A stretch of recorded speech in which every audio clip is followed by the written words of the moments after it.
PodcastOne presents the Steve Austin Show Classics. I'm still sitting here with Mick Foley, so I needed to weigh in, and that was it. When we last left off last week, we were going to talk about promos, ECW, and all that stuff, and we're going to get to it. But I first wanted to address something in the current scheme of things, Mick, because I know you still watch the show today. Yep. And I know you're particularly fond of a talent, Daniel Bryan. Yeah. Very talented cat, myself as well. Love what he does inside the squared circle. He's kind of been put on the shelf right now. He had a neck injury, had some surgery, and word on the street is he's got another surgery coming up. I guess he's got some issues with his arm or whatever. I'm not a doctor, don't know the bottom line on it. But, man, your thoughts on that guy? He's worked his ass off to get to this point, a smaller guy, you know, with a hell of a damn. He's one of the best workers in the business when he's healthy and now on the sidelines. And he just came in to good money at top guy status. You know anything about his condition? What are your thoughts? Because you were very vocal when they were kind of had him on they were teeter-tottering. What do we do with this guy? Is he over on the internet or is he over? And I was thinking the kid's over. Over. You were too.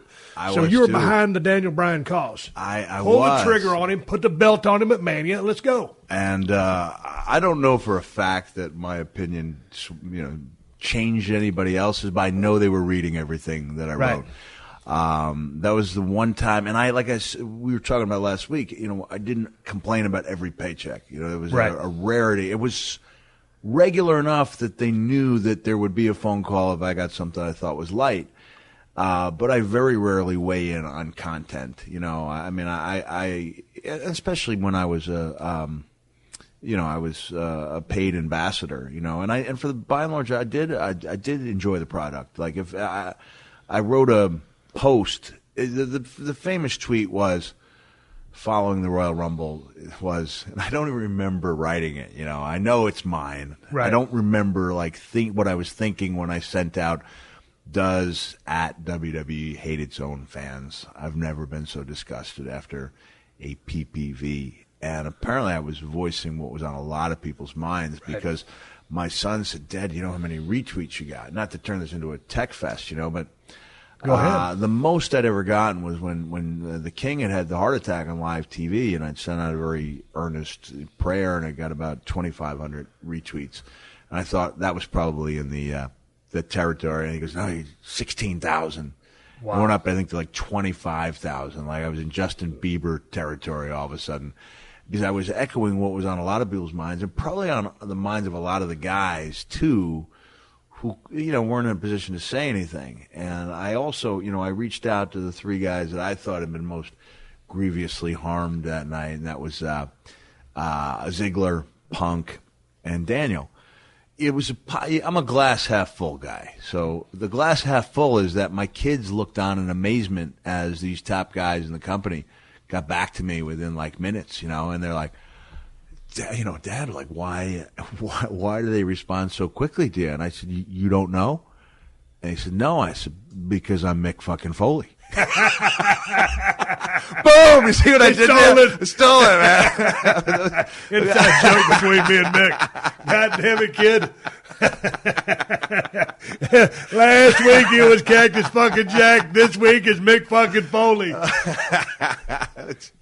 But I was real adamant about it. I love the product, right? I know. Hey, but see, here's the thing.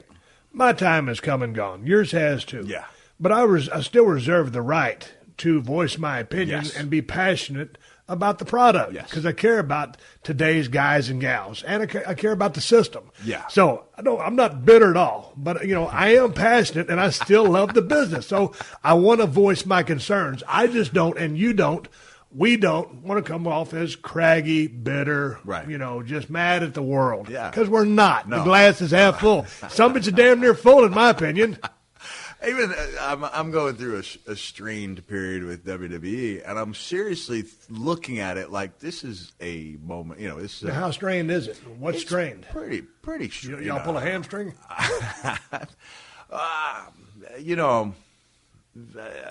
Strained enough so that even when I was in Boston and offered to do pre or post show and 10 minutes away.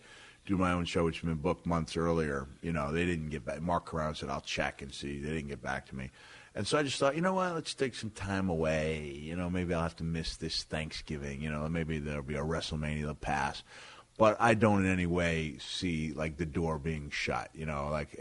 Back when I thought it was shut, I got a call from Vince, we hadn't talked in a year and a half, and he said, I know you don't like me, but I know you love this company. And I called him back, and I got that voice, and you can't help but laugh. And the first thing I said was, I like you. And I know there's going to come another call like that. Like, I don't in any way think WWE is my home, and I'm away for a little while. I'll go back. But in the meantime, what I say, I have it on good authority that what I say is listened to, is measured out.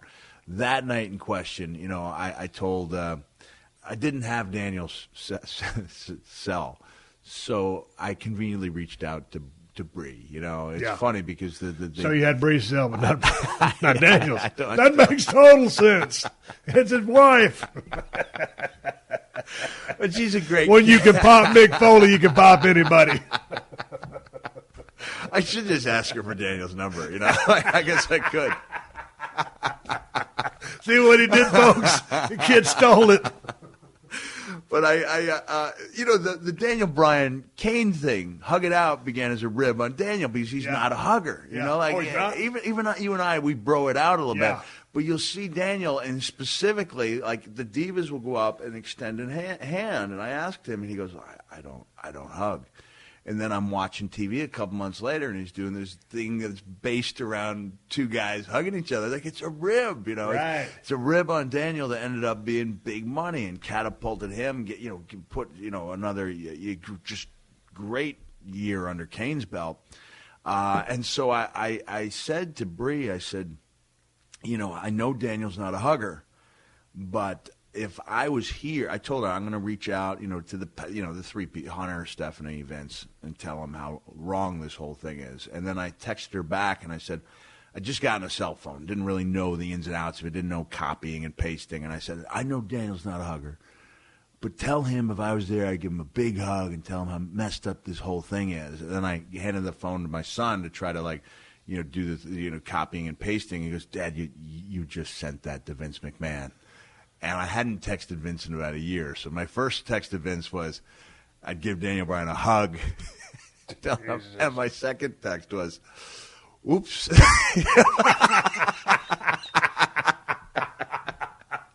Are you kidding me? No, I swear to you. Jesus Christ. I may even, while we talk, I'll see if I still have that on the Foley You're a record. moron. And I did. Boy, you told him. Oh, boy, yeah. I did reach out to Hunter, and I reached out to Stephanie. Hunter got back to me, and he said, Mick, as an author, you should know not to judge a book, until the story's over. Yeah. And the funny thing about Stephanie, and I've known Stephanie, since she was, a teenager in college. Yeah, when we first got there, you got there. Yeah. She told me the story of how we first met. It was the night of the cell. And now it can be told because Pat Patterson has revealed it on Legends House. Legends House. Pat had a longtime partner who passed away that night. And Stephanie remembers being, I think, 19 or 20 years old. This is after my cell match. Francoise kind of patched me together. I hobble over before the world's most awkward run-in on your match. Let me break into this story. I want to get into this later. We'll get into it right now. Dude, I got so much respect for you. You went through that Hell in a Cell match. Yourself and The Undertaker was a semi-main.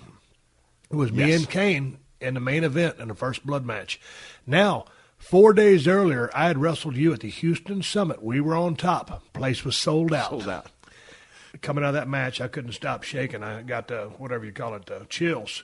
They took me to the hospital. I had a staph infection. Okay. My mom and dad had drove 100 miles from Edna, Texas to watch me wrestle your ass that night. Thank God I was lucky enough to go over.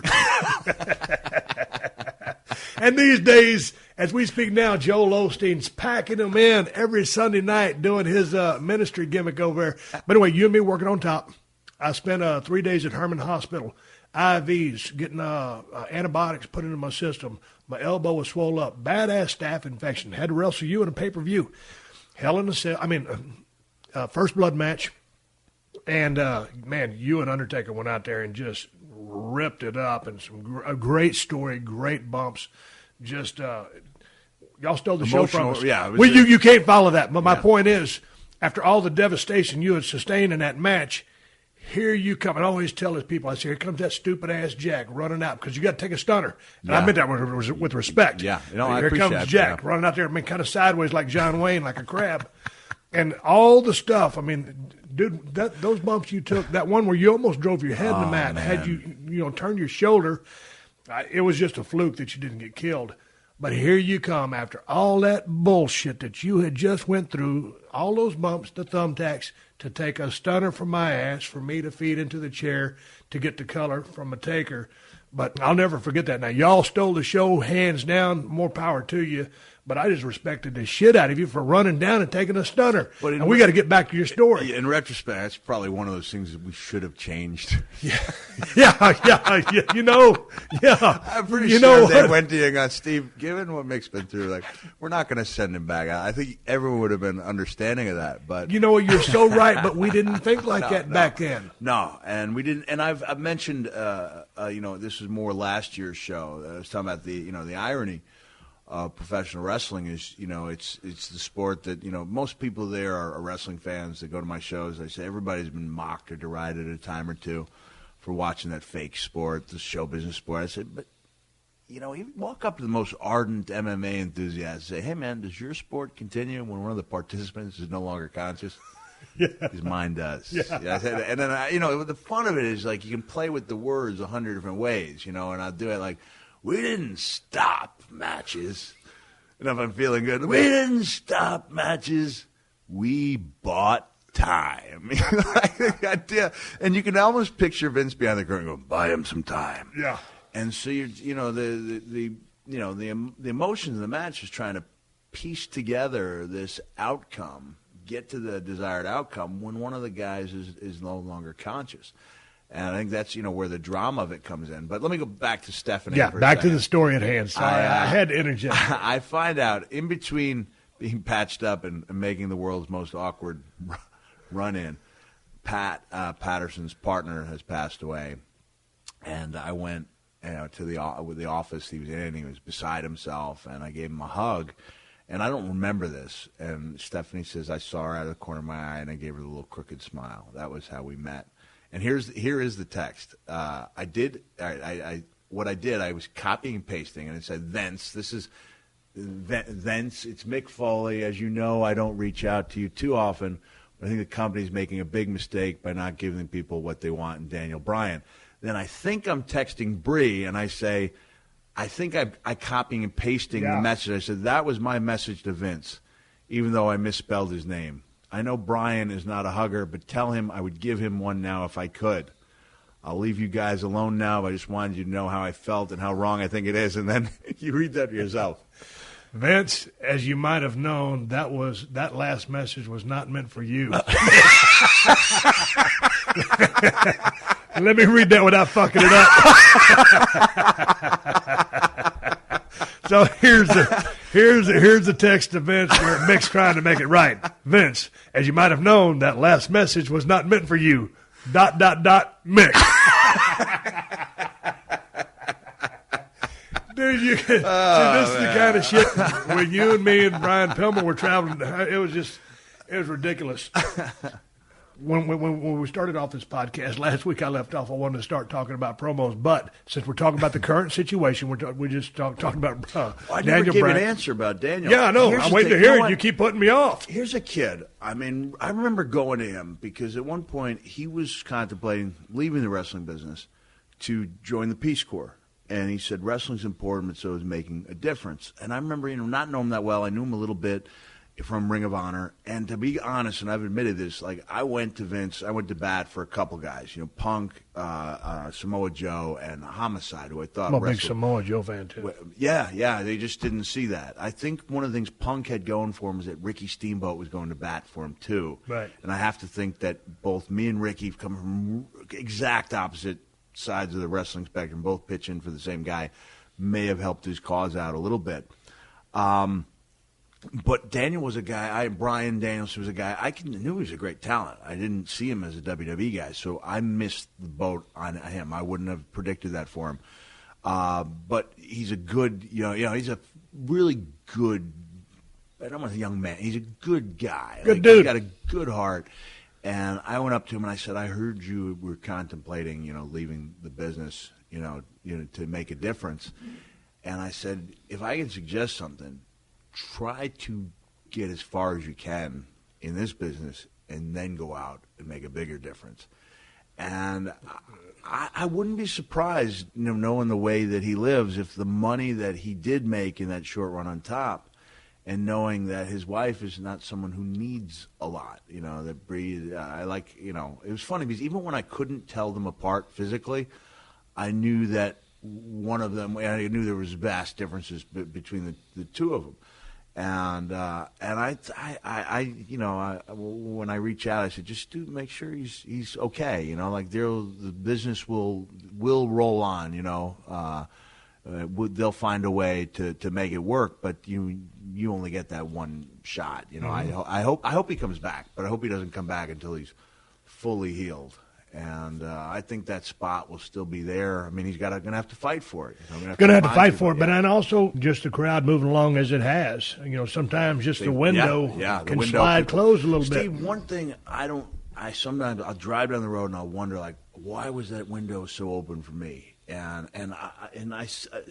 have J.J. Dillon. I called him J.J. effing Dillon in my book, which was really out of frustration towards Vince, because J.J. was the guy who would get on the phone with me once a year and in less than 20 seconds tell me the company wasn't looking for talent. And then I'd turn on Raw and I'd see Mantar and Duke the Dan. What are you saying, Mantar wasn't a great gimmick? And JJ, he phrased it particularly well, in that it was almost like he. And this is when JJ was running talent relations at WWF. But when he wrote his book, he said that Mick was fortunate to have been near the top of that wave, or it was like he was calling me out on the fact that I benefited from the era I was in. And that, there was this huge wave. And I just said a couple of days ago, all right, I wasn't Richie or Fonzie. And you can argue among yourselves whether you or The Rock was rich. But you were the main guys. But everyone remembers Anson Williams, and Donnie Most because they were the sidekicks. Yeah. They never starred in their own show, but they were, but they were over because they were there with with Richie and the Fonz, and that's the way. I never saw myself as being at the top of the wave, but when that thing crashed down, it was like I didn't understand that everyone would remember that era we were in so well. But you brought in two names a while ago when we were talking Foxy about and Ralph? Daniel Bryan. No, we ain't gonna talk about those guys. You brought up Ziggler and Punk. Let's talk about Punk because he's gone. Yeah. Will he come back? Can he come back? Does he want to come back? Does he give a shit? I don't know. Everyone comes back. If there's an exception to the rule, it would be him. But the secret for Punk, and I honestly, I haven't talked to him. The last time I had an interaction with him was the night of the Rumble, and he said he might not be back, and he didn't show up. He's got to find something he loves as much as this, because it's really hard to replace. I don't know if he's got that in his life. He doesn't need to come back. He's made all the money he's ever going to need. I don't know if he's going to get the itch. You don't get to be as good as Punk was without loving it.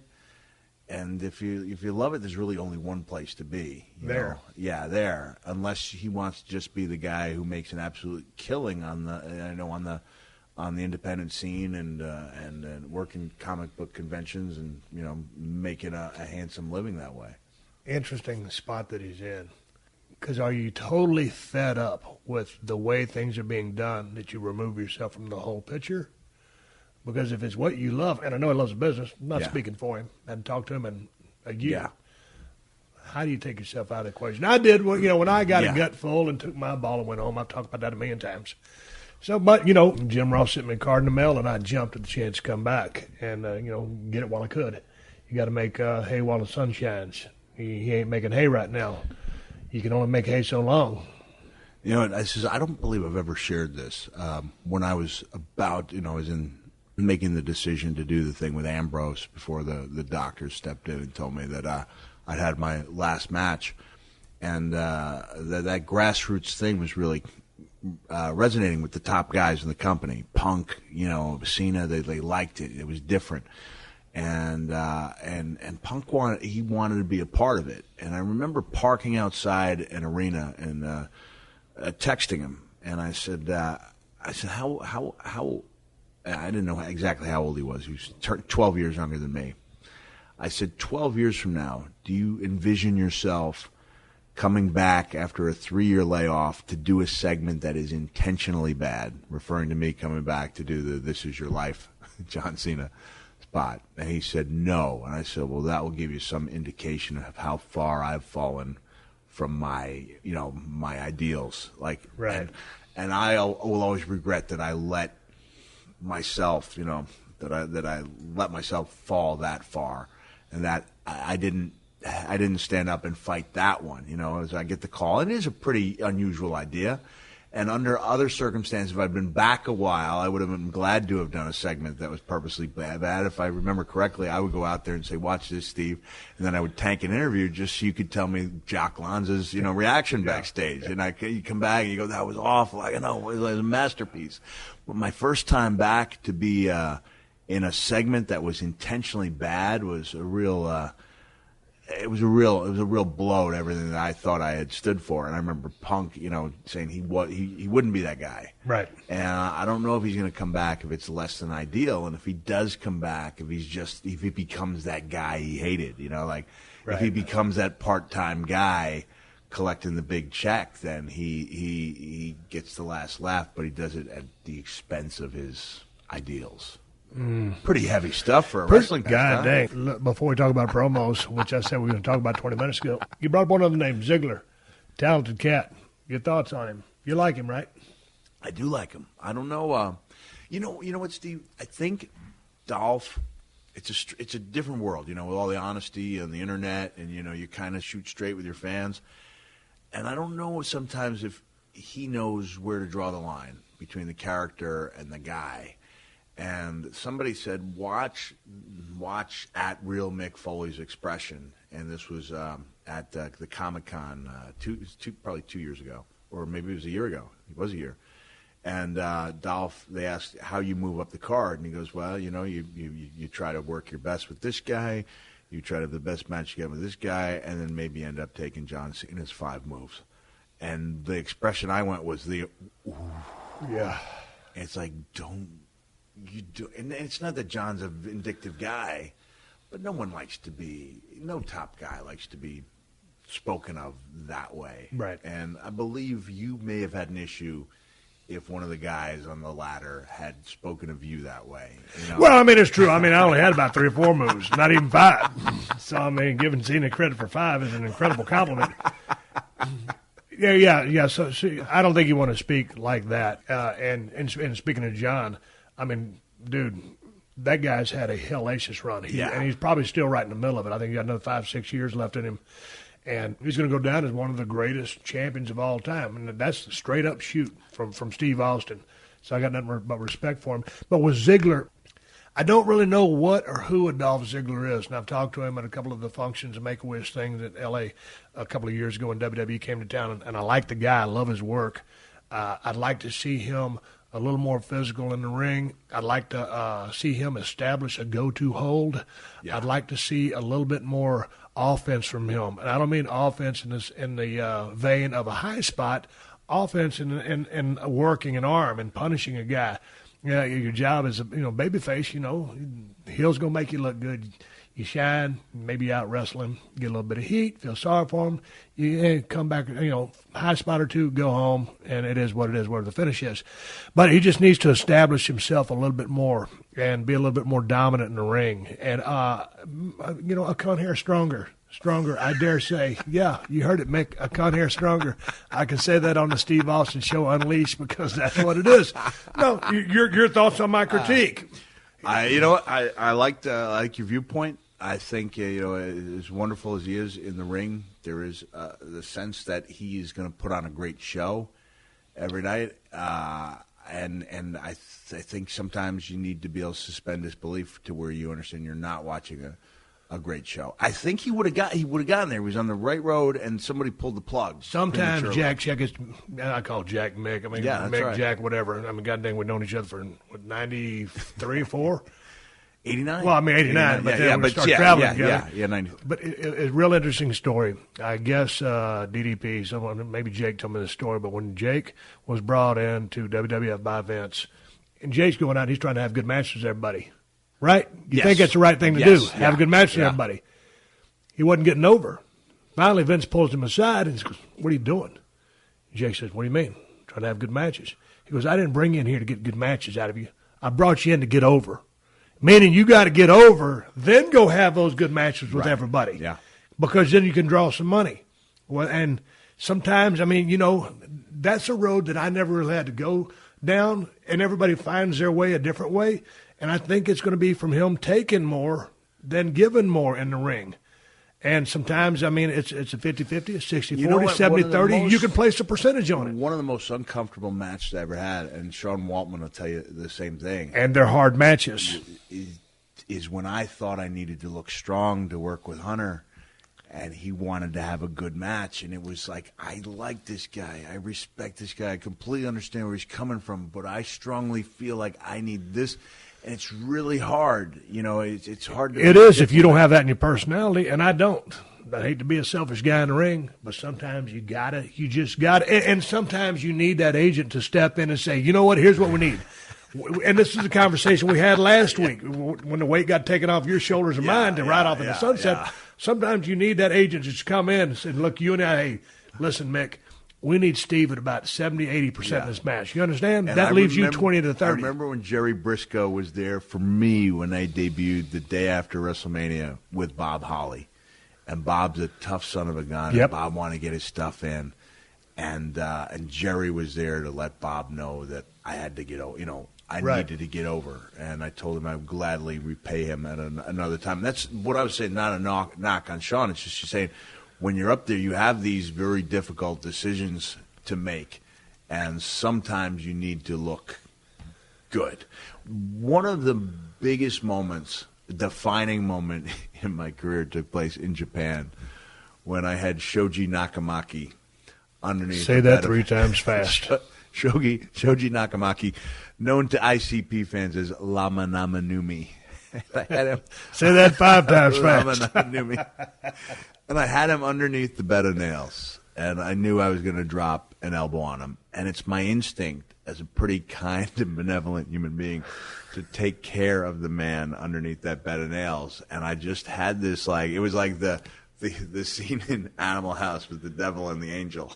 The angel is saying, don't you dare drop that elbow as hard as you can. And the devil pops up, you're going to make this son of a bitch look good. And it was like a moment, just remember, I didn't think I had a sadistic bone in my body, and I came down pretty hard with that elbow, and I heard him screaming underneath those nails. Was he screaming or just selling? He was screaming. It was caught in his head. He was trying to dig nails out of his head. And I just remember thinking, that's pretty cool. And I didn't know I had that. I really didn't know I had that. And I made it a point when I wrestled Randy Orton in 2004 to find those matches in Japan, and I cut the promo where it wasn't that match. It was specifically a different match where Rick Patterson, big guy from Edmonton, had it was either Nakamaki or Ono, another one of the baby faces there for IWA Japan, in a backbreaker, and I had that barbed wire wrapped around my arm, and I came off with that elbow, and Patterson gave him the little flip, and it looked like dynamite. And I looked up at that camera and gave it the bang bang, and when I saw that, I'd watch it back and I'd rewind it, and I'd be like, on the surface, I would tell myself, I'm here in IWA Japan because I'm a father with 2 kids and I have a mortgage to pay.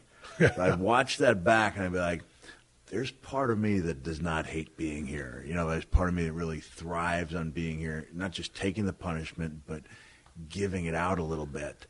And when I came back to WWE, I had that experience, and I knew what it felt like, and I knew what was necessary to get over.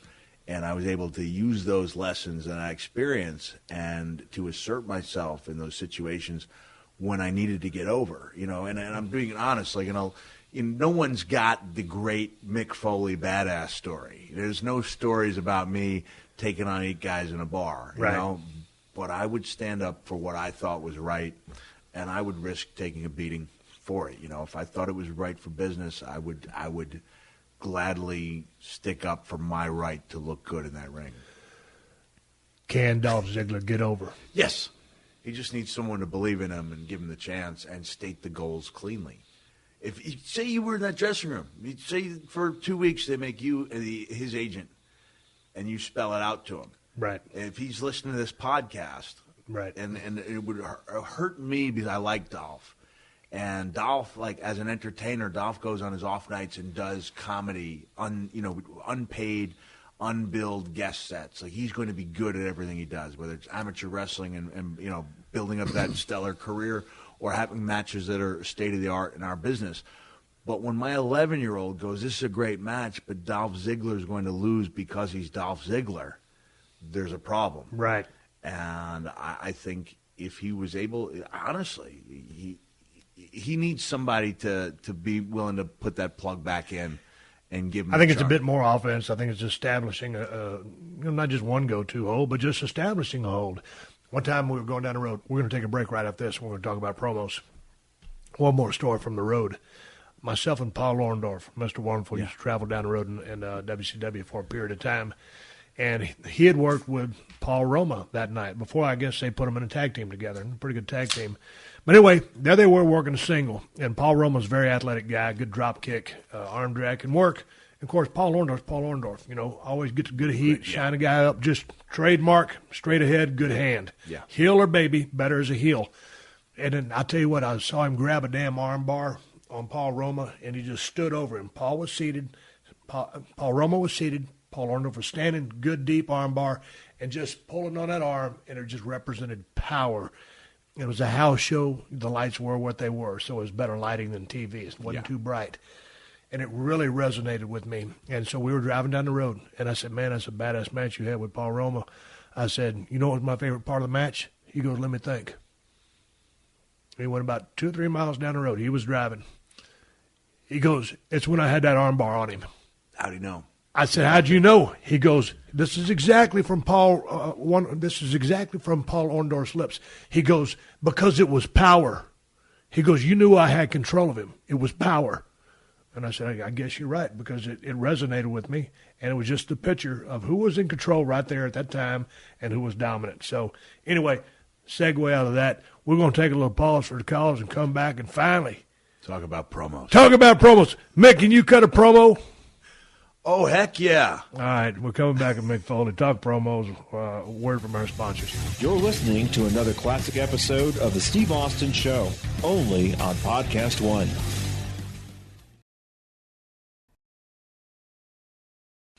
Steve Austin Unleashed. All right, here we are. 30 minutes ago when we started this show, we was going to talk about promos, and we're finally doing that. You talk about a lying son of a bitch. I thought this whole hour was going to be dedicated about the promo, but we can hammer it for 30 minutes. Yes, we can.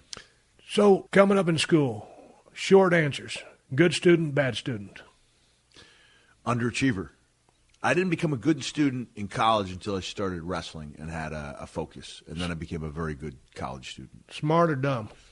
Very smart. I was smart. I always give you credit for being one of the smartest guys I've ever met in history of business. You better not fuck this up. Yeah, man. I was So, smart. what were you majoring in? Communications major. I was radio and TV, and that really came into. They teach you the rap there. What do they teach you when you're a radio TV person? Because I wish I would have majored in this. Man, I was an editing machine. Now I can't edit at all. But it wasn't on camera stuff. It was behind the scenes. It was. I would do on cameras too. Okay. I was even when I was a teacher assistant. I was very happy to be on camera. I'm going to appear in the students' projects. Yeah, okay, so then in your college career or growing up, extrovert, introvert.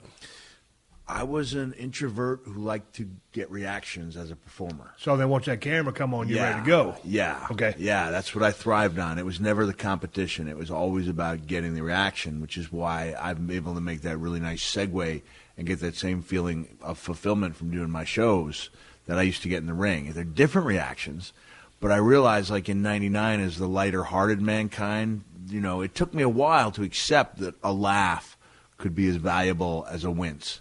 You know, it took me a while to accept that my job was to send people home happy and not necessarily just concerned or disturbed. But like late 80s, early 90s, I wanted people to be I wanted to strike fear into the hearts of people. Yeah, so then what was your mindset when you developed that first, as I remember your promos in World Class, that Cactus Jack promo? I mean, it was just kind of like, you know the voice. Yeah. Higher pitched, right. Intense, hell-bent on a mission, not a deeply layered promo that you would go on to cut in ECW or WWF.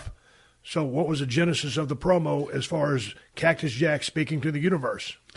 Genesis of the promo was just to have something in your mind. And I think that's where the guys today are being underserved by the scripted promo. And I've said this before. And they're being denied the freedom and the ability to have fun and create. Go ahead.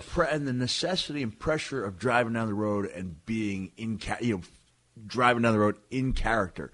The promo that suffers is not the one that day that somebody's writing for you, because they might write a heck of a promo for you. The promo that suffers is the promo a month down the line, a year down the line, for the rest of your career, because you're not feeling it. And growing. The guys who do feel it stand out, like a Bray Wyatt, Dean Ambrose. They stand out, because I'd be surprised if they're not having a lot of say in the words they speak. But other guys, you can see them trying to recite, and it's not the same. It doesn't mean you can't take someone else's verbiage and make it your own, and people have won Academy Awards for doing that. But I like to be the guy who could respond to anything. Jake Roberts last night, I was privileged to have Jake on the stage during the Q&A, and Jake talked about the days when you do 57 promos for local towns, and you were there when that was still part of the job description. And you could be the guy who just did the same promo 57 times for different cities. You could be the guy who tried to do something different each time. And so I'll give credit a lot of credit to DDP. I didn't know when I returned to WCW in 1991 that I was essentially just supposed to be one of these guys who's a progression of guys going to be fed to Sting to try to get, to heat him up a little bit. He'd been logged down with 2 or 3 opponents for quite a while. Nobody told me that was a job description. I was told I was coming in and work with Sting. I thought I was coming in as a top guy. And I didn't know that they had this 6-week run in mind for me. And Dallas apparently went to Dusty while I was cutting pro. I still remember, like I said, you got 57 things. And I was talking about how I couldn't go to, I was having trouble falling asleep. So I started counting all the different ways that I could injure Sting. I finally fell asleep at 427. I hadn't even gotten to his legs yet. And Dallas went to Dusty Rhodes and said, "You got to come down here and take a look at this guy." That's great. If I just had the one promo, all right, Montgomery, boy, I'm gonna teach you a lesson. 30 seconds, Montgomery. Well, let me tell you something. I had something in my mind, all the time thinking about these things, so that when I finally did get the chance, it was like release. And I benefited a lot from the frustration I felt, especially over the years. And especially when I got to ECW, and knew what it was like. And I always talk about that. I always say me, you, and then I throw Dustin in as well. And I say there was this, this sense of frustration that there was a glass ceiling, and there was Sting up there in that top floor, and there were 3 or 4 other guys knocking and going, "We'd like to know what it's like to be up there too." And then I would talk about how, because I didn't have that, I have to gauge how well my career was going by how often I was recognized at the Waffle House. And then it leads into a funny story about encountering, a guy who's taking wrestling way too seriously. But if I didn't have that frustration, and I go out and say you were in the same boat, when I went to ECW, everything had been fine, and I'd been treated the way that I thought I should have, I don't think I could have cut those promos in ECW. And I don't mean to pick on the guy, and I've since apologized, and I've come to learn that the only thing I've ever had against him is that he was making a lot of money at a time when I wasn't. Without Mark Merrow, I'm not sure if either you or I would have really made it in WWE, because he was that guy. You talk about a guy who had a target on his back. It was like he came in 3 days after Vince looked at me and said, "We don't give guarantees in WWE, I'll say E, we give opportunities. And 3 days later, in comes Mark Merrill with the first ever guaranteed contract. And maybe I was happy to be in WWE, and I was smiling on the outside, but deep down there was a sense of purpose. And I remember you and I going out as a heel match in 96, early 97, and tearing it down, calling stuff on the spot. We didn't realize why we went 5 minutes over is because the match was so good. WCW went into a break, and they knew we could carry the ball.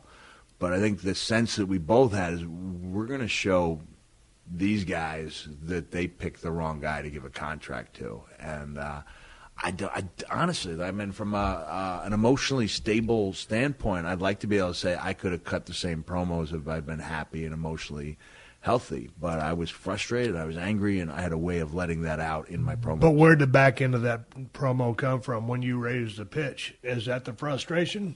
Because you talk about, and I haven't even got to his legs yet, because that's when you pitch it up. Yeah, well, there was a sense of fun in doing it. You know, I enjoyed that, and I enjoyed the performance part. But what got you down that path of thinking? I mean, was it a movie? I mean, was it anybody's character?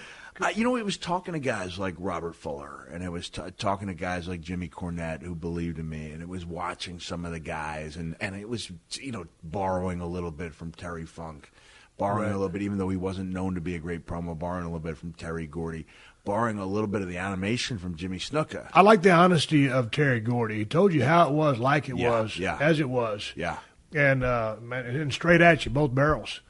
I love Robert Fuller's promos. Man, guy's highly unheralded. Of course, Jim Cornette was a mile a minute, a blue streak, and never repeat anything at the same time twice. So I loved his promos, but they're all different from yours. Yeah. So, and when you got to ECW, started cutting all that multi-layered shit, what was the thinking behind that? I thought my time had come and gone. I really did. I really thought my time had come and gone, and that I was going to be the guy destined to, make a living bleeding. At one point, I don't know if you know this, but I went to Paul Heyman and I told him that I was going to go see if I could start working for WCW on Monday nights as like more or less a glamorized enhancement guy. Right.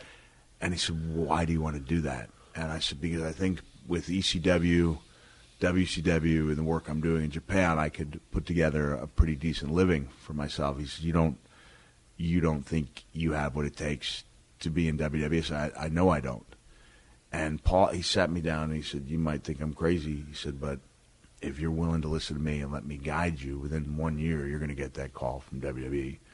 He said, you might think I'm crazy, but within 5 years, you're going to be World Heavyweight Champion. And he looked at me, I'll never forget it. He said, you might think I'm completely out of my mind, but 19 years from now, my client, Brock Lesnar. All right, that part of it didn't happen, but we were watching Monday Night Raw a while ago. When Mick Foley walked in, I DVR'd Monday Night Raw, so I took it back to the Paul Heyman promo so he could see it because he cut such a badass promo. But anyway, so when Paul pulled you aside and told you that, what are you thinking? You full of shit, or did you believe in him? I remember him telling me he couldn't do that. I can't remember if he said I couldn't. He wouldn't advise it. He thought that he saw more potential in me as a player than I did. I mean, when I was giving those promos about Tommy Dreamer, the one you came in and we're listening to, where I talk about how I may have burned my bridge. It's not too late for you. I mean, I really felt like I was like the Jacob Marley of professional wrestling, like a guy who had kids, made a bad decision, left this job with the 6-figure income, left the 2 kids hanging, so now I could go to Japan and get blown up and stitched up and come to ECW, where I did have that sense of frustration. I mean, you remember J.T. Smith? Yeah. There you could let the F-bombs fly, and I did it very seldomly, but I mean, I don't think there was any question that I was being 100% honest when I talked about J.T. Smith slipping off the top rope, hitting his head just swelled instantly, and those fans started chanting, you effed up, and I looked at the camera and I said, you effed up? Fuck you, who are you? Like, who? There was a sense how how dare you tell us what to do? And then, any guy who left was accused of selling out. And I knew then that there wasn't going to be anybody taking up, charity drives for somebody who couldn't make his house payment. And so I definitely had this sense that, of almost desperation. I was being completely honest when I was cutting those promos about Tommy Dreamer. But in the back of my head, there was that element of hope that Paul had put in me, that, if that there was maybe something else to be said. But I always thought it was going to be another possible run. When did you know you was laying down heavy promos? When I left that house. Because yeah. Right? When you're floundering. Yeah. When you're just flapping your gums. Yeah. I've been there. I've done it. But I know when I felt it, when I knew when I was making money.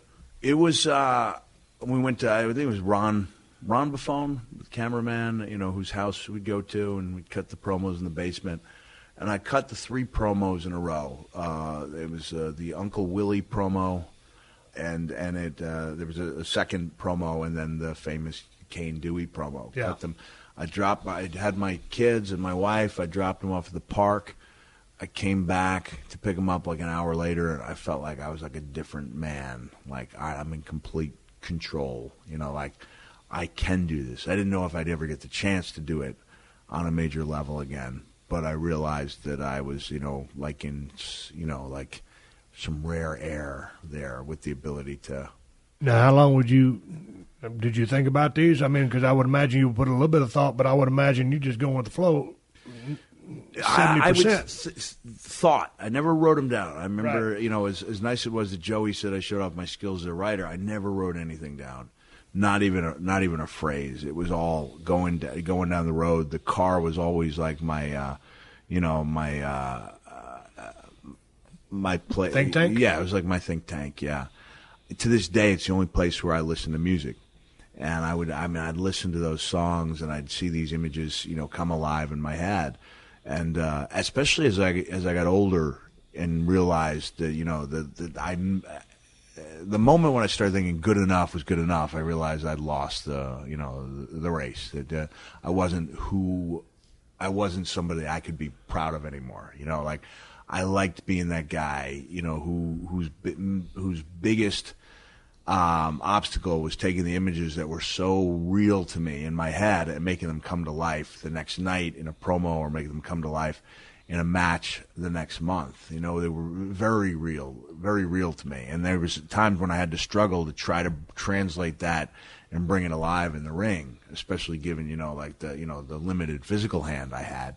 And that's where, showing up to work with guys like you and guys like Taker and guys like Rock and guys like Hunter really helped, because I was able to take these ideas, share them, have somebody like a Shawn Michaels at Mind Games in '96 say, okay, I'm drained, I'm exhausted, do you have anything?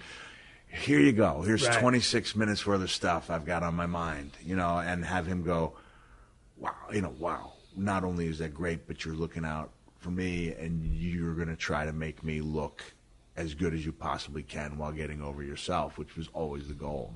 So I couldn't have done it without the guys, that I had. I don't think it's exaggerating to say we had the best possible, equation there, with so many guys coming into their own at the same time. In ECW? In ECW, and then into WWE. But let's stick with ECW, because Shane Douglas was laying down some heavy promos. Yeah. His tone, and he would cover material as well, but his tone, his demeanor, it was condescending and mean-spirited and dominant, and I loved his promo. It was straightforward. Yeah. Meat and potatoes, and he's a little bit arrogant. Yeah. So I really dug his promos. Raven, hell of a damn promo. Yeah. I really enjoyed Raven's promos. And some of the best promos I cut were with Raven. Right. And as great as he was, one of his strengths was when he saw me on a roll, he wasn't. Last night, for example, we do the Q&A. It's my show. My instinct is to try to close it. I usually have a closing story. I don't rely on the last question to dictate like how well the show ends. But I'm like, you know what? I've got Jake. I've got Jim. I'm going to close with a story, and then we're going to go to the Q&A, and we're just going to hope for the best. And a question comes Jake's way, and he hits it out of the park. And I'm actively thinking to myself, do I try to grab the microphone and do I try to get a last laugh, or do I just accept that Jake is that in the end people are going to walk away with a huge smile on their face, and the better Jake is, the better people remember my show as being. Right. And Jake finished his story. He handed me the mic, and I said, "Thank you so much, everyone." And I was really proud of the fact that I didn't fight it. I just went with it. And there was no better closer. So in that respect, Raven probably did the same thing. All right, this guy's really rolling. This is part of our promo. And then he would I'd finish and Raven would just hit that pose and it would be, that's powerful. You brought up Jake the Snake Roberts. Were you at the Hall of Fame this past year? I was, yeah. Yeah, we talked. Yeah. Jesus Christ, I'm an idiot. Too many steel chairs. And you got hit with more than I did. Question, you remember Jake's acceptance speech at the Hall of Fame? Yeah. Stole the show. Yeah. Jesus Christ, that was one of the best promos I've ever heard. Yeah. You remember it? Yeah. Yeah. Well, hell, we masturbate people's emotions. Yeah. Great line. Great line. I mean, he started off, and then he pulled your heartstrings, and then he took you deep. Yeah. And it kind of scared you a little bit, and God damn, it's so much, about half crazy. And then pulled your heartstrings some more, got some heat, and then come up. It was like, God, it was the best. I really thought it was the best Hall of Fame speech I've ever heard. It was great. At the time, it's unfortunate at the time, Warriors right. passed. At the time, I thought was that Jake should have gone on last because he had the best story to tell. Right. And that was why I made the little public tweet, which obviously I'm glad to say that I was asked the night before Jim or Warrior died, what did I think of his promo? And I said, I went back, I thought I talked about it with Brian Gewirtz. I said, there's a lot of good stuff in there. If you take little sections of it, it was really powerful. And I thought it was a good promo. And then I was really happy that when Warrior was out there for that last promo, that the camera panned and there was a Foley in the front row. My daughter was in the front row and she was cheering. So she was representing me in the respect that I should have shown Warrior that night. Well, I've always said this, when they made the Destruction of the Ultimate Warrior DVD, whatever it was, there was some heat there, whatever, and it finally got washed away and everybody was cool right there at 30. But I always thought that the Warriors promos fit him, and they were perfect for his character and his persona, and they didn't have to make sense. No. I mean, but you believed it. Here's the thing. It's like I've always said, and I've said it was with Arn, and you've probably been there. Ron Simmons can go out there and say the ABCs and scare the shit out of you, and you believe it. Because he's got that tone, and he's Ron Simmons. Everybody knows how bad he is. Yeah. He's one of the sweetest guys in the world. But that's how serious you take Ron Simmons when he. Remember when he used to be the what was Farouk, and they put him in that silly light blue outfit, and he had that helmet called the Skullbuster. Well, that's what we called it. Behind it, who would know? All these years later, I got an obstacle course named the Skullbuster, but that's what we called that blue helmet. But nobody ever laughed at Ron because he was such a badass. We laughed behind his back. Yeah, but now if it had been you or me that wore that outfit, we'd be getting shredded. But Warriors promos fit his gimmick, and they furthered his cause. I'll give you an example. I mentioned when you talk about the promos that I leaned on, and I said Terry Funk, which everyone can understand. I said Terry Gordy, which you can't understand. But when you say Jimmy Snuka, it was like, well, Snuka was a terrible promo guy. I was like, no, he wasn't. He wasn't because you believed him. Even when I remember to this day, the cage match. Same with the Warrior, dude. Yeah, same principle. It wasn't, phonetically a marvelous promo, but part of the reason I hitchhiked to the Garden, I remember the promo. He goes, brother, let me tell you something about that cage. You can break a bone, and I'm talking about any part of a bone. It didn't matter that he messed it up. It was that intensity and the delivery, and you didn't get the sense that anybody was feeding him or anybody wrote down. You can break any part of a bone. Yeah. And it was like I need to be there, and that's why I'll talk with a guy. Like I asked you earlier, how tight you were with Roddy. You don't know that well. Guys like Roddy and Dusty, Midnight Express, Rock and Roll Express, who got over everywhere, and especially the heels like Roddy, who had to talk people into a building. and Dusty largely as a baby, almost entirely as a babyface, but went and did it, year in and year out, change of scenery, still talking people into the building. It's still it's changed. It's more about entertaining people, but in the end, I still think there's something to be said for that killer promo, which is why, even though we don't have the buy rates like we used to gauge the interest, like this SummerSlam is going to be hot, largely because of some great promo work by Paul. And I'll go a step further and say answered by Cena, because a while ago I showed you the Paul Heyman promo. I didn't show you the Cena return. Yeah. Cena delivered. And a lot of time he goes over that same old bubblegum bullshit, and it's a repeat about passion. Yeah. But man, the dude, when he goes out there a little bit and gets intense and delivers a message, he's an A1 promo, and he's returning I'll say fire. that. I mean, I remember, when I was fairly new to Twitter, and I didn't have, the numbers that would, that fortunately stacked up. But I was living in Florida at the time, and I sent out. He gave one of those promos, and I said, "Man, great promo by @John Cena. I think it's about time people recognize his legacy of great matches in WWE." And I looked over at my daughter, and I went, "I just got 800 messages." She goes, "But you sent that out a minute ago." And I said, "Well, let me try it again." I said, "Oh, yeah, try to find a bad @John Cena pay-per-view match for me." And like 900 people answered back, "We're watching it." And they all had the one match. And I said, if everyone's pointing to one match, it's a pretty good indication that he's had a run of great matches. He's had the opponents. And it reminded me, in my high school had the winningest lacrosse program in the country.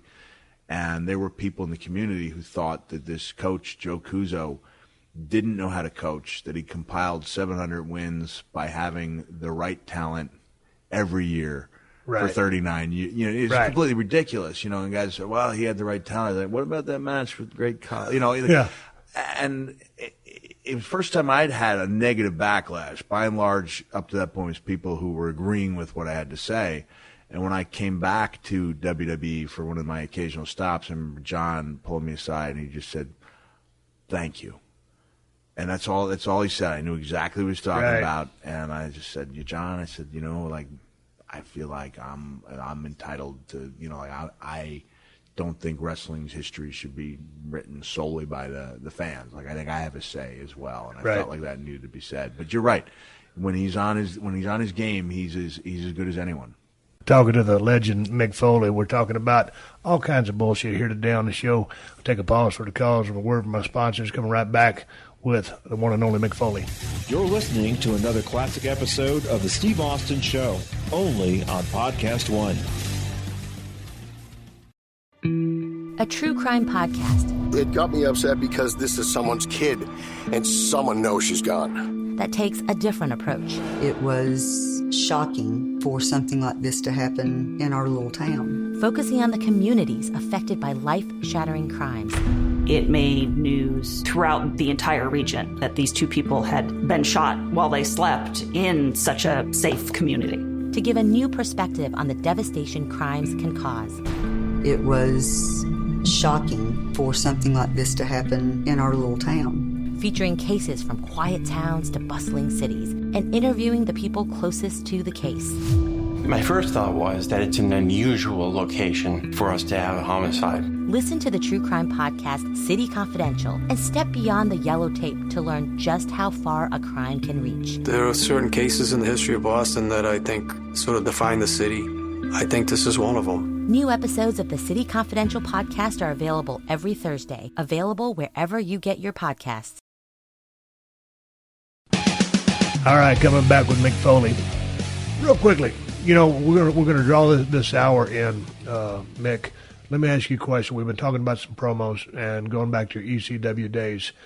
I saw a DVD documentary called ECW Barbed Wire City. Did you see this? I haven't seen it yet. Man, it was just it was kind of a deal where, to me, the glass was half empty, and guys just went in there and come out a meat grinder and beat up, fucked up, and on pills and dope, and just in a bad way. Yeah. You came out. You were there for shit. How long? I was there for a year and a half. You made it out okay. Yeah. I was there. I came in, and Paulie gave me a call when I tore my tricep and got fired by WCW. I came in. I wasn't there very long. Dressing room was a wild situation. Yeah. And people were doing different things. And I hooked up with a couple of guys and was doing certain things.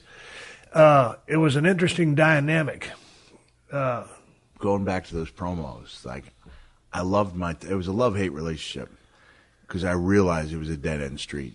That buying into the EC dub was a dead end street, and I realized that you had to get out. If you had the chance to get out of there, you had to take it. And the "you sold out" chants rang so hollow to me. Right. And I think anybody who bought into them and stayed to avoid them was being delusional. So much of that stuff was pure violence. Some of it was the fastest moving, greatest shows I've ever seen. Yeah. But on the other end of it is, diminishing returns. When you go so far out, you can't come back in. And I'm very thankful to the time I spent there to get me to the next level, which was WWF. But man, when I look back, it was just, goddamn, it was heavy duty, fast forward bullshit with a lot of violence. Yeah, it was. There were some good storylines. But it was testosterone, adrenaline, straight at you. At any point did you think, hey, shit's a little out of hand here? Yeah. Do you know what? Yes. I remember, flying back from Japan with the Sandman, even though we worked for two different promotions, and being really hurt. A wrestler, you're not supposed to talk about hurt feelings, but feeling hurt when he revealed how messed up he was when we had some of our best matches. And I thought, it's disrespectful. This is a game about, trust and respect. And when I went to Paul and said that I wouldn't work with somebody who was impaired, when I showed back up in the dressing room, I was like, I'm the dick. Yeah. That's kind of the culture there. And I think that was a teachable moment for me. That when if you would ask any of the ECW guys, did you turn on Mick at that point? Then I don't think anyone consciously did, but I think there was a sense of like, well, who does he think he is? Yeah. Like, what do you mean we can't work impaired? And for me, that was a sense, that maybe things were out of hand when the guy trying to, strike a blow for a safer work environment was made to feel like a dick. Hey, when I say I hooked up with a couple of guys before the show started, I wasn't wrestling. I was just waiting until the end of the show to cut a promo. So anyway, and that being said, I'm not a saint. But to that end, never been in the ring. Well, 2 times I was probably hammered going to the ring, but other than that, never. And I'd straight up shoot because it's here on the Steve Austin Show. Question, at what point does a work environment damn near turn into a shoot when you take the barometers off the violence at hand, with all the bullshit that the foreign objects and the hardcore style matches? For me, that point was Royal Rumble '99, and luckily, And you're going to say WWF rather than ECW? Yeah, I think so. That's the match that made me turn around. It also happened that it was documented on film by Barry Blaustein Beyond the Mat, and I wasn't aware of how out of hand it had gotten until I saw my children react. Like, I don't know if I would have thought it was that bad, but it was. This is the match with you and The Rock. Yeah, and it was just violent. It just got out of hand, and it was. What was your now? Because here's the deal: you and The Rock have a match. Yeah, you get handcuffed, and he's going to hit you with about what 8 or 10? Five chair shots. It seemed like 100 when you were backstage watching. I was there. And, man, I watched those first couple, and, I mean, he was laying them in because he had to. Yeah. And it was agreed upon. Yeah.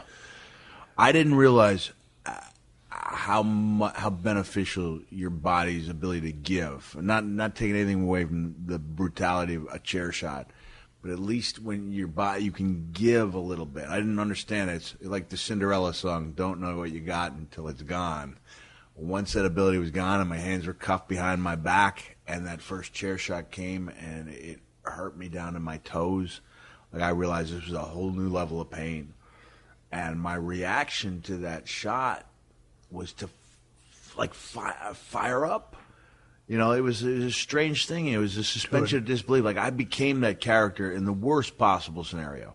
I became Mankind, believing completely in the character with The Rock and a steel chair and my kids in the front row. And by the time we got to the agreed upon number, which was 5, I'm still in the ring. You know, like I'm supposed to be 2/3 of the way up the aisle. And it took 11 to get up there. And so it was agreed upon 5 and ended up at 11. Yeah, it just... Because it kept going on forever. When you said 5 a while ago, I said, dude, there's more than that. And the mindset was, at the time, he was getting ready to work with you, right? For Mania. Right. Mania 99. Rock was really... He was entertaining. He was funny. And I thought we needed to show a meaner side. Like that was my job, and I wanted to make money while I did it. You know, I had no question about that. But I thought that's what I owed the company. That's what I owed The Rock, was to reveal that mean streak, and we did it. You know, no question that we accomplished that. And due to a unique set of circumstances, you know, Vince wrestling for the first time in the Rumble, Rock needing to go out and be part of that Rumble, me coming back and being in rough shape, Rock maybe not properly addressing the condition that I was in, and thankfully, like the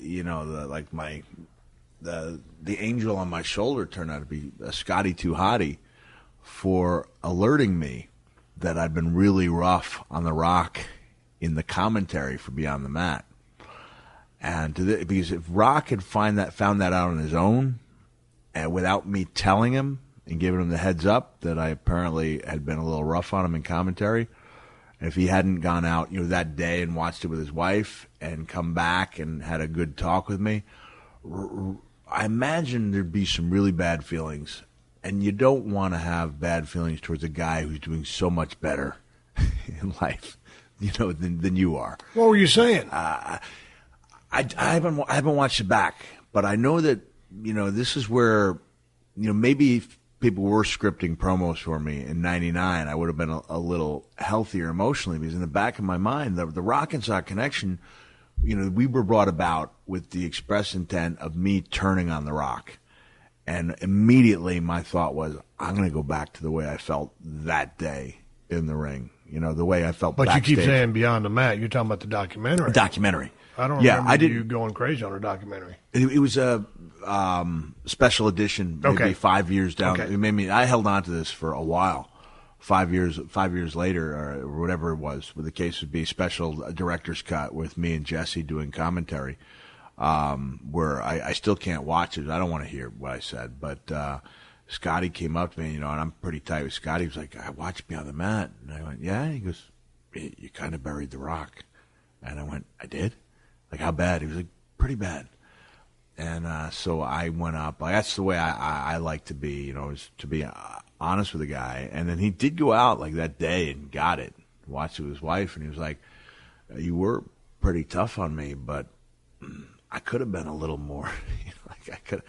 He was a little, you know, he felt bad about the way he came across. And, you know, that's the way you do things. You sit down, you talk them over. We came to a much better understanding, and we're able to much better appreciate what we had done in the ring as both partners and opponents. Well, take me through the 11 chair shots, because, dude, watching that shit backstage was brutal. And then when I watched, you know, Beyond the Mat, your kids are shrieking on camera, and they're covering their eyes. Yeah. I mean, it broke my heart. It did mine, too. I remember Barry Blaustein telling me, you know, he was like, I need for you to watch this.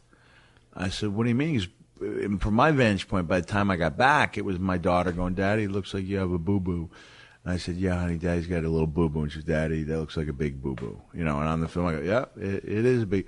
They were completely composed by the time I saw them. I had no idea how upset they'd been. And after all this time, like, the strangest thing to me is that I thought it'd be perfectly fine, like, for them to watch me get stitched up. You know, like, that wasn't a question mark in my head.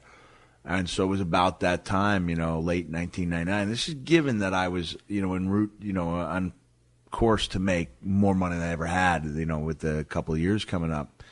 And, man, that guilt weighed so heavily on my, you know, on my conscience, and combined with the knee problems I was having and the short-term memory problems. You know, when I went to Vince and told him, told him what was up from a health standpoint, he said to me, "You just had your last match." This is at a point, fast forward to October '99. Al Snow and I just won the tag team championship. I had a book that was either at number 3 or number 1 on the New York Times list. And I've just had my last match, which I would have had it not been for the Steve Austin neck injury. And that happened in November. Was it November '99? Yeah. And so there was this gaping hole in the roster.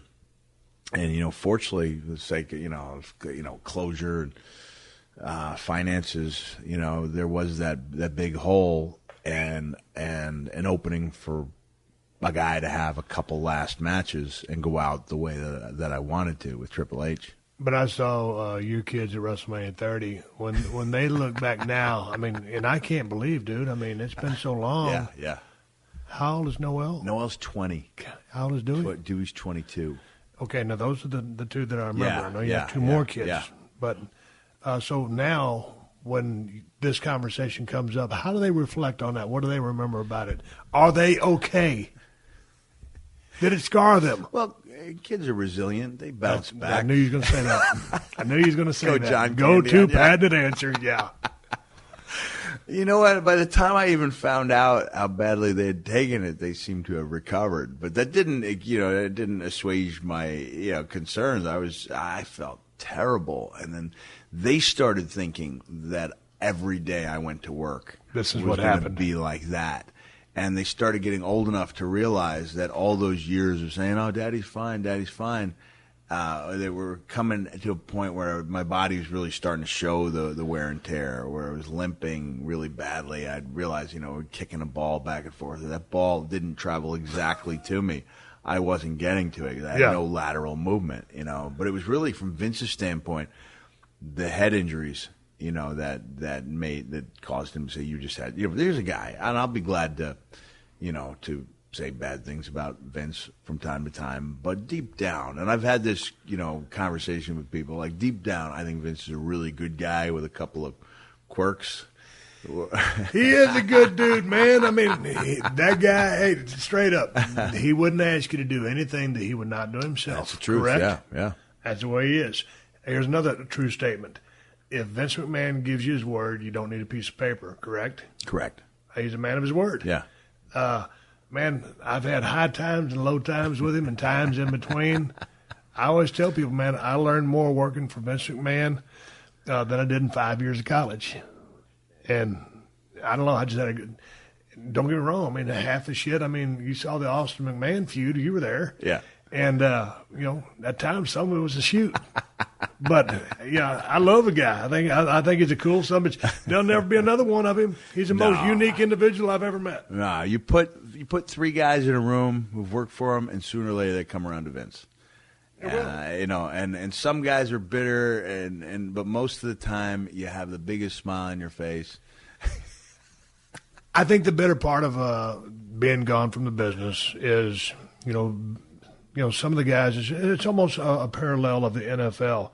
The big money wasn't around for everybody back then. And then it came into the big money, and it continues to be that way, as it has with everything. Yeah. So has been a parallel of professional wrestling. And so a lot of guys that, didn't end up with what they thought they would end up. It just seems to be the guys that are better. But nonetheless, he's a very unique dude.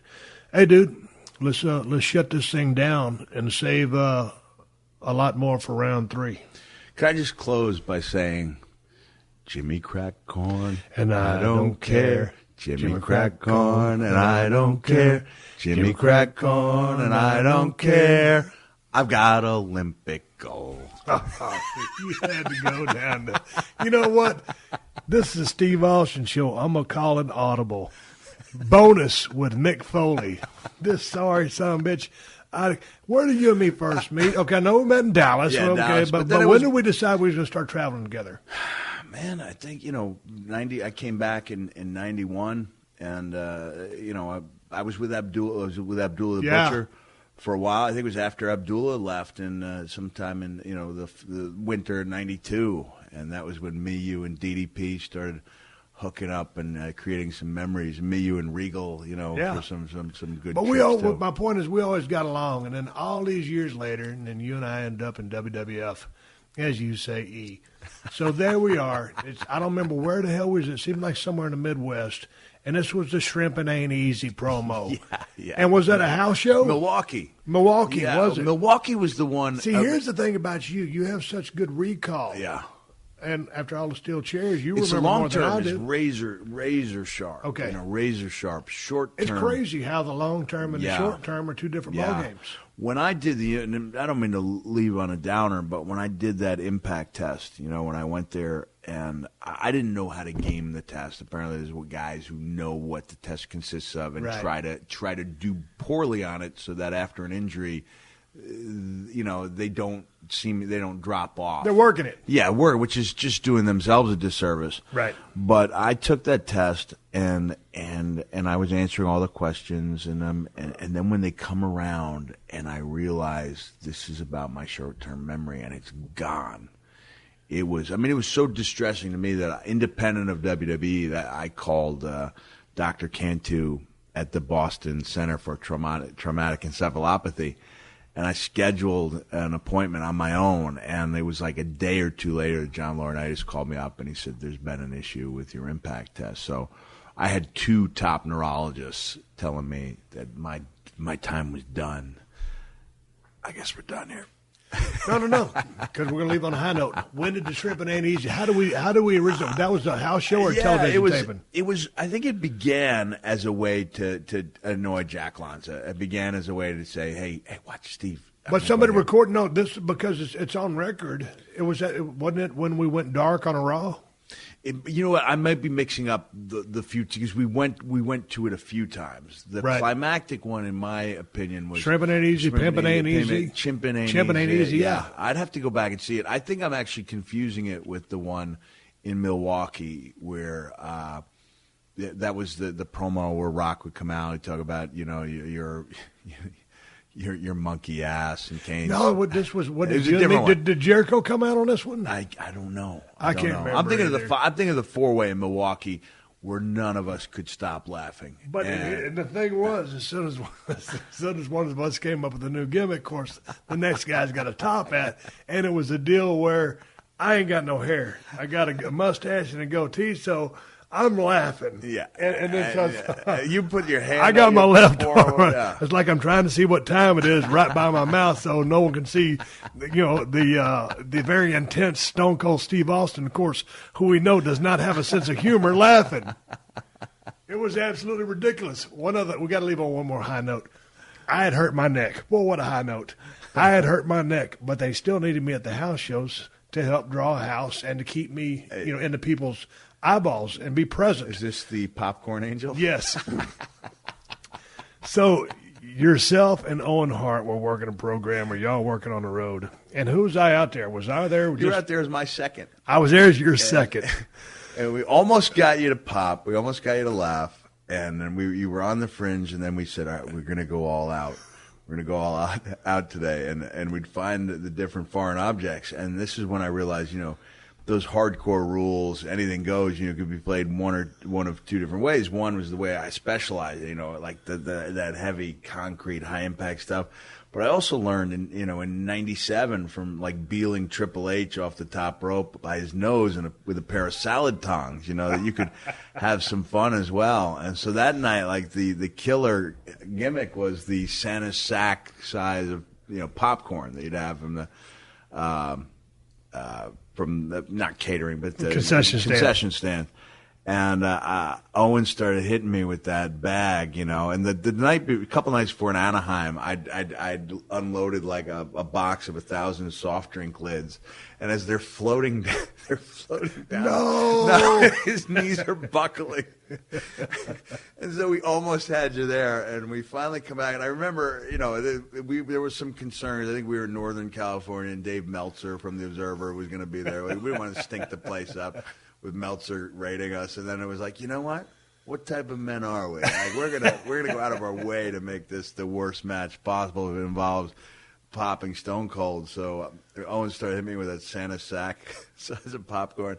And when I went down, it appeared to the naked eye like I was just like, you know, like flopping about aimlessly. But in truth, that wasn't the case. I was creating an angel out of the debris of the popcorn. And when I got up and you saw that angel with the plus-size ass, yeah. I saw what you were doing from the get-go. Mick Foley's laying in the middle of a ring. There's literally, if you waited, it'd be 10 pounds. It was like a 50-gallon bag or more of popcorn in the middle of the ring. You're laying in the middle of it, spreading and closing your arms and your legs over your head, making a snowman is what I would call it. And I'm like, Jesus Christ, I got my head on the mat. I'm laughing my ass off. It's the stupidest thing I've ever seen in my life. And really, the night before, 2 nights before, when the soft drink lids, you know, like when you go to McDonald's and you get the damn Coke underneath the gimmick thing and you put the little lid on, it was a bag full of those was the weapon at hand. And as those things were raining down, and it wasn't Owen or you go, Owen was the one. Because Owen was the hokiest seller of all time. The knees buckling. Yeah. But it was that next night, and the line that made me, you know, where we knew we'd done it. We see you laughing, and we see that back shaking, you know, a big back. Like you said, the head's turning bright red. You got your arm over your. Everyone could see that you're laughing, and we're the only two people who could hear you go, "You guys are the shits. You guys are the shits. You're the shits. Go home." I'm laughing my ass off. Dude, this reminds me of one other time. What were we doing there? For some reason, Tony Atlas was working with Sting in WCW. Do you remember this occasion? I do. And it was a jump spin kick that you know the story. What were we doing at ringside? I can't remember, but they were having an awful match. Right. It was somewhere in Charleston, South Carolina, some little town, and I can't remember what happened. But that was the only other time I can really remember being ringside. I thought she was involved with the match. I didn't remember. I think we were just watching from afar, and Sting, Hall of Fame wrestler. Yeah, I don't know Sting very well, but I love him to death and respect him. Sting needed someone. He needed some substance to bring out the best in him. Yeah. And he didn't have it. He didn't have it that night. And Tony Atlas, I love him to death. One of my old travel partners as well. One of the strongest human beings in the world. And can drink beer, too. But they had the god-awfulest match that night. And Tony's going with the old spot show stuff. He pulled my hair. You know, Tony's bald. Like, this is not working in a main event. You know, we're a international touring company. You can't go after you've seen, you know, Pillman and Brad Armstrong, and you've seen Jushin Liger. And you can't go out there with referee pulled my hair. And they tried, and it was just us. We're going to go out on this story. What was the funniest thing that ever happened to you in the ring? Your entire career as a performer. I'm going back. This is the Milwaukee story that I mixed up. It was that, and I don't know if I can properly and especially given that Rock is now Hercules, it's difficult to think of him in this way. But when he would come out and talk about your monkey ass and Kane's red retarded ass and my fat ass, you know, at that point, and we've come a long way as far as social issues, and it's not as funny to say, you know, but the line, it's still kind of funny. In 20 years, it won't be funny at all, which would be a good thing. But I said, you know, I heard you talk about, you know, Kane's red ass and Steve's monkey ass and my fat ass, and it just seems to me that The Rock likes to talk about men's asses a lot. we get the pop, and maybe it's true what they say. Maybe The Rock really does suck after all. And I start giving the hand and tongue motion. And the idea is Rock is now, he's selling it by claiming he doesn't do what I'm claiming he does. And every time he's selling it, the imaginary phallus in his hand gets bigger. And it wasn't until the next day in Milwaukee, it was an afternoon show, and we have a 4 or 5-way, it's your main event, and he goes, man, that was funny yesterday. He goes, wouldn't it be funny? We took it a step further. And it's just the visual. This is Hercules wiping away an imaginary load. Like, no, dismiss, no. And when I got out in the ring, I couldn't even cut my promo because all I could think of was Rock wiping away the imaginary load from this larger-than-life penis that doesn't even exist. I went to open my mouth, and all I could think of is The Rock with this imaginary load on his face, and I couldn't stop. No one even knew why I was laughing. You guys hadn't even heard the conversation. And I thought, oh man, I'm in trouble because this is a sold out house. Earl Hebner's, I look over Earl. It looked like Earl was so bright red, and you were in there in the corner. You had your arm over the thing, and every time I tried to, I couldn't do it. I was completely gone. I could not keep a straight face. This is the main event. And one of the things, the life's lesson I took from this was I looked out at the crowd thinking they were going to be hot. And they were laughing just as hard as we were. They didn't know why we were laughing, but they just knew that the guys in the ring were really, loved what they did. Yeah. It was nice to see that human side. I can't remember a thing about the match, and I apologize to The Rock because there was no actual evidence. No, it was all comedy back in the day. Oh, geez, he's the biggest movie star in the world. I remember one time, this is my last story. They just opened up that brand new building in Dallas, American Airlines Arena. Yeah. I got the phone call. They opened a new building in Dallas. Want you and The Rock on top. Oh, shit, that sounds good to me. Call him. So there we go. Go to Dallas, Texas. Main event goes to the ring. Boy, we jump started. All of a sudden, I back Rock into the corner and start teeing off on him. He's about to go do a movie or something, but, so I was missing him by a mile. And I threw about 6-7 hard ones. I spin me around. He spun me around, started throwing. He missed me by a mile, about 6-7 shots. I looked at him and said, God damn, one of us got to hit one another sooner or later. We're going to kill this son of a bitch right off the bat. It was the shits. Oh. We had a great time. Anyway, hey, I'm sitting here talking to Mick Foley. This was the second part of a 2-part gimmick here on the Steve Austin Show. We're all over the page because I've known this guy forever. To cover everything in a chronological fashion would be a disservice to the time that we've spent together and the fact that I'm not a bona fide journalist. Mick Foley will return to the area soon or whenever he does, and we will pick up right where we left off. Good Lord willing, the creek don't rise, and that he wants to come back on the show. Hell, you might have had a shitty time. No, we've been talking about it for a long time. We knew it was something we had to do live, couldn't do it by phone, and I'm glad we held out, and I hope, this lived up to people's lofty expectations. The way, I got into starting doing this podcast thing, Mick, and I talked to a lot of people on the phone. I Skype with people, and sometimes there's a little bit of lag time there on that Skype, and when that sound hits your earphones, it's a little bit of a clusterfuck. And I knew with our background, I just didn't want a phone call with you. You want it to be as good as it can possibly be. Yeah. And I'd love that with everybody, but that's just not the case. And Jim Ross, my buddy, is doing a hell of a job down there in Norman, Oklahoma. His show drops every Wednesday. It's the Ross Report. I know you did his show a while back. Yeah. So anyway, just a plug to @JR's Barbecue on Twitter. Speaking of Twitter, I'm talking to @Real Mick Foley. Yes, there's the fake one out there. Don't follow that son of a bitch. His website is realmickfoley.com. You can catch all his comedy dates. He's on the road doing his thing. And I said comedy, but it's stories. It's a one-man story time. It does really. Hey, you ain't made a motherfucker cry yet, have you? At your show?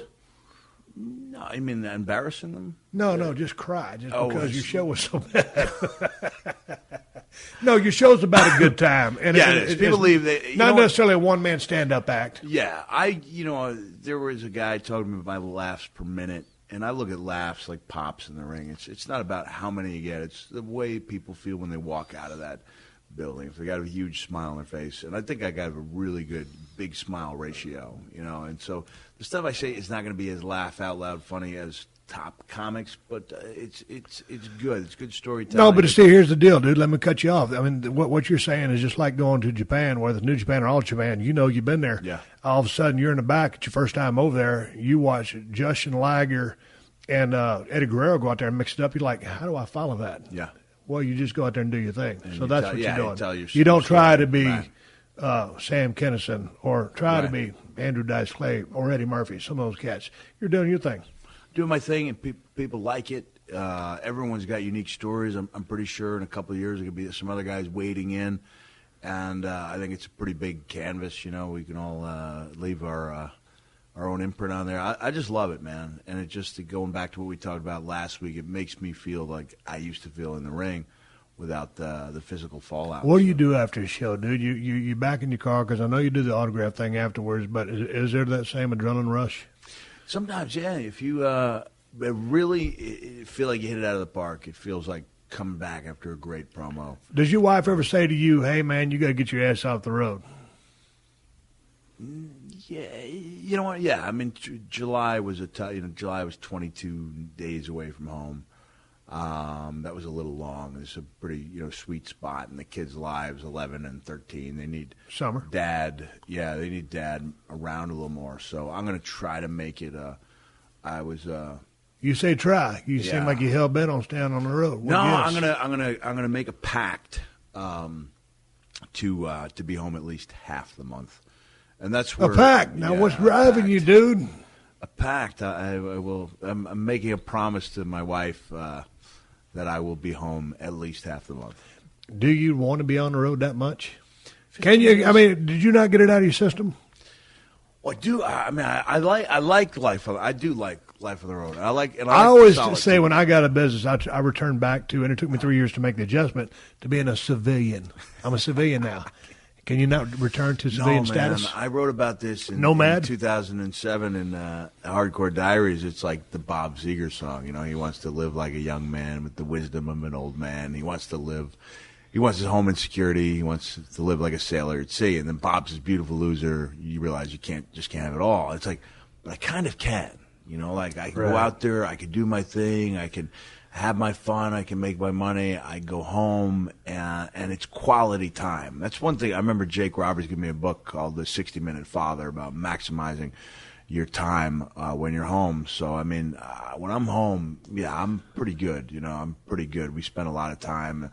The new documentary, I Am Santa Claus, will be dropping in theaters and on DVDs right around Thanksgiving. And one of the things I'm really thankful about is that my son, Huey, is in it quite a bit, and my son, Mickey, a little bit as well. It's kind of like they're beyond the mat, like their experience with their dad, but doing something so much more peaceful and serene. It's interesting because next time you come back, as I sit here in my little office at 316 Gimmick Street in Los Angeles, California, Mick Foley's got a green shirt with Santa Clauses all over it. I want to understand what your infatuation is with Christmas. But before we go, one last story. When you got inducted into the WWE Hall of Fame, right? How satisfying was that to you? Did that validate everything that you'd done because you'd had as many naysayers that you did that you were just a big bump guy? Did you have a chip on your shoulder? Was there something to prove? Was it just a deep down satisfaction for you as your contributions to the business that you and I love?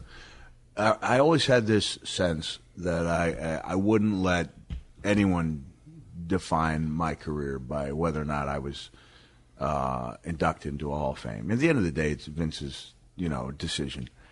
And I even said, like, I would tell them, I would say, well, if it's a big deal to my kids, I guess I would. And the game changer for me was the day that I got a call from Kevin Dunn, and I was working for TNA at the time, and Kevin asked me how I would feel about WWE mentioning my book on their show, which is like unheard of, Yeah. And so I went in and we watched that show together. I didn't tell my kids they were thinking about mentioning it. And the moment that they mentioned that Michael Cole and the King mentioned the book, like, it was a moment I changed my mind and said, if I'm asked, I'll go in.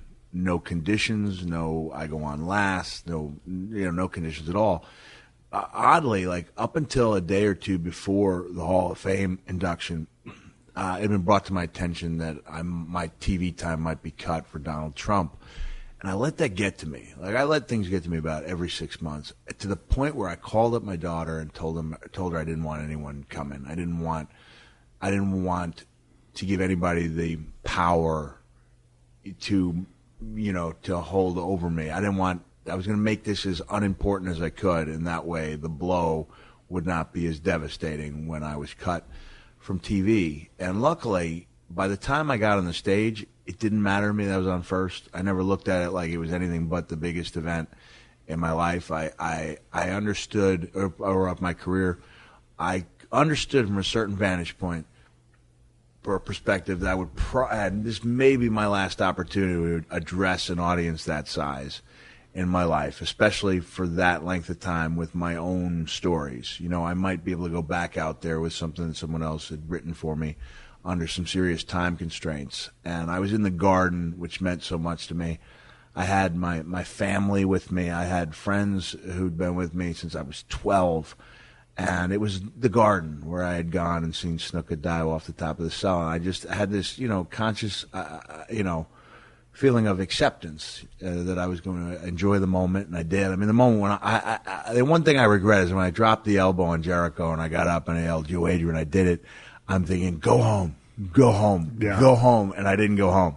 That would have made it a perfect night, And then I had Santa come out at the end, and to surprise. It was a great night. It didn't bother me at all that I was on first. It didn't bother me, I was glad that I had Terry and not a celebrity or not somebody who'd been picked for me, that I was able to make that choice, and that the only prerequisite before going out there is that Vince didn't want us talking about him, thanking him, which I can appreciate. And so it didn't validate everything for me, because honestly, and I'm not like sucking up to the current generation, but those guys make me feel like I'm in the Hall of Fame. The way you get the same treatment, the way I'm treated on a day-to-day basis by people in the streets and by the WWE superstars and divas when I go back every now and then, made me feel like I was in there anyway. Well, next time you come back, I want to talk to some of those barbed wire death matches, all that bullshit, and then I mean that with respect you was doing over Japan, some of that crazy shit. What was that with Onita?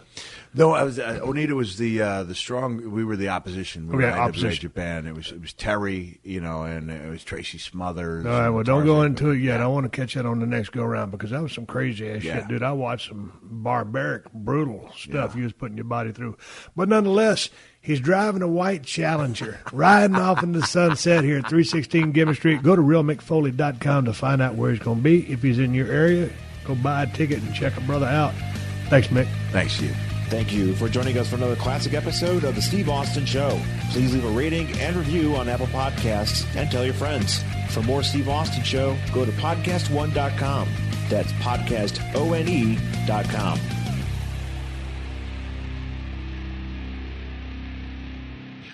Pluto TV is the place for movie fans like me.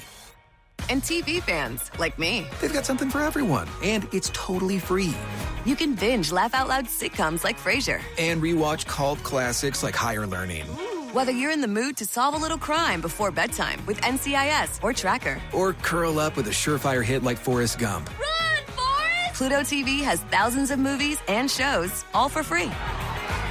Pluto TV. Stream now, pay never.